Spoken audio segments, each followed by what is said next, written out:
বন্ধুরা আমাদের কিন্তু অনেকেরই একটা সমস্যা হয় যে ফেসবুকে কিন্তু আমাদের অনেক সময় আমাদের পাসওয়ার্ড মনে থাকে না। আর যখন আমাদের পাসওয়ার্ডটা মনে থাকে না সেই মুহূর্তে আমরা যদি কিনা ফরগেট পাসওয়ার্ড দিই, সেই ক্ষেত্রে কিন্তু বন্ধুরা আমাদের সেই ফরগেট পাসওয়ার্ড দেওয়ার পর আমাদের ফোন নাম্বারে কিন্তু একটি কোড চলে আসে এবং সেই কোডটা চলে আসার পরে কিন্তু বন্ধুরা আমাদের একটাই সমস্যা হয়ে থাকে, আমাদের ফোন নাম্বারে কিন্তু কোডটা আসতে চায় না বা 24 ঘন্টা সময় নেয় বা দুই একজনের আছে যে কোনোভাবেই কিন্তু কোনো কোড আনতে পারে না। সো আজকে মূলত আমি দেখাবো আপনারা কিভাবে খুব সহজে আপনারা কিভাবে আপনাদের ফেসবুকে যে নাম্বারটা অ্যাড করা আছে আপনারা সেই নাম্বারে কোড নিয়ে আসতে পারেন। তবে একটা জিনিস আপনাকে সর্বপ্রথম খেয়াল করতে হবে যে আপনাকে মূলত কোন কোন রুলসগুলো মেনটেন করলে আপনার নাম্বারে কোড আসবে এবং কোন কোন রুলসগুলো না মানলে আপনার নাম্বারে কোড আসবে না।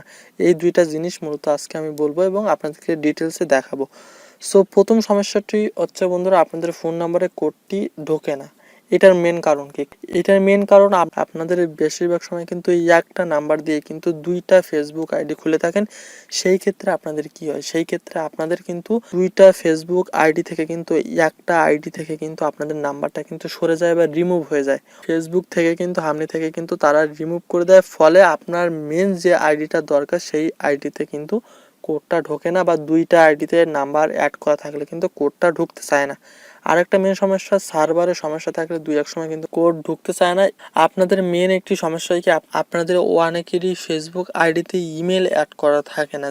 ইমেল আইডি অ্যাড করা থাকে তাদের কিন্তু একটা জিনিস হয় কি, তারা যদি কিনা ফরগেট পাসওয়ার্ড দেয় সেক্ষেত্রে কিন্তু কোডগুলা কিন্তু ইমেলে চলে যায়। সেই ক্ষেত্রে কি হয়, জাস্ট আপনারা ঢুকবেন আপনাদের জিমেলে গেলে আপনারা খুব সহজে কিন্তু আপনারা আপনাদের জিমেল থেকেই কিন্তু আপনারা আপনাদের কোডটা কিন্তু ফেসবুকের কোডটা কিন্তু আপনারা চাইলে কালেক্ট করে ফেলতে পারেন, ঠিক আছে, খুব সহজেই।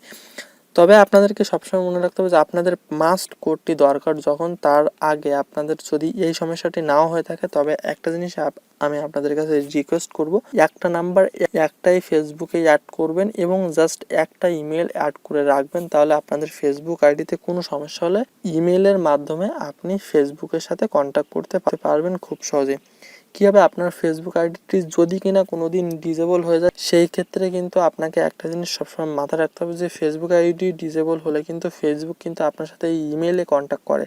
তাই অবশ্যই মাস্ট আপনাকে একটা ইমেল আপনার ফেসবুকে অ্যাড করতে হবে। তাহলে কিন্তু আপনি যদি কিনা কোনোদিন কোনোভাবে পাসওয়ার্ডটি যদি ভুলে যান সেই ক্ষেত্রে কিন্তু ইমেলেও আপনি কোড দিলে কিন্তু কোডটা খুব সহজে পেয়ে যাবেন। এবং যাদের মূলত ফোন নাম্বার অ্যাড করা আছে বাট কোড আসছে না, তারা 24 ঘন্টা থেকে 72 ঘন্টা ওয়েট করলে কিন্তু তারা কোড পেয়ে যাবে খুব সহজে এবং সেই কোডটা দিয়ে আপনারা কিন্তু 3 দিন পরে গিয়েও কিন্তু ফরগেট পাসওয়ার্ড করতে পারবেন খুব সহজে, তাতে আপনাদের কোনো ধরনের কোনো সমস্যা হবে না। তো বন্ধুরা আমি চেষ্টা করেছি আপনাদের এই দুইটা জিনিস একদম বিস্তারিত বলার। সো আজকে ছোট একটি ভিডিও যদি কিনা আপনার কাছে একটু হেল্পফুল হয় তাহলে অবশ্যই একটি লাইক করে দিবেন। এবং আরেকটা প্রশ্ন, আপনারা যদি কিনা ফেসবুকে পার্মানেন্টলি কিভাবে একটা ইমেল আপনাদের ফেসবুকে যোগ করবেন সেটা যদি আপনারা শিখতে চান তাহলে চাইলে আমার কমেন্ট বক্সে আপনারা কমেন্ট করতে পারেন, আমি চেষ্টা করবো আপনাদের এই টপিকে একটি ভিডিও মেক করার। সো আজকে এই পর্যন্ত, সকলে ভালো থাকবেন, সুস্থ থাকবেন, বাই বাই।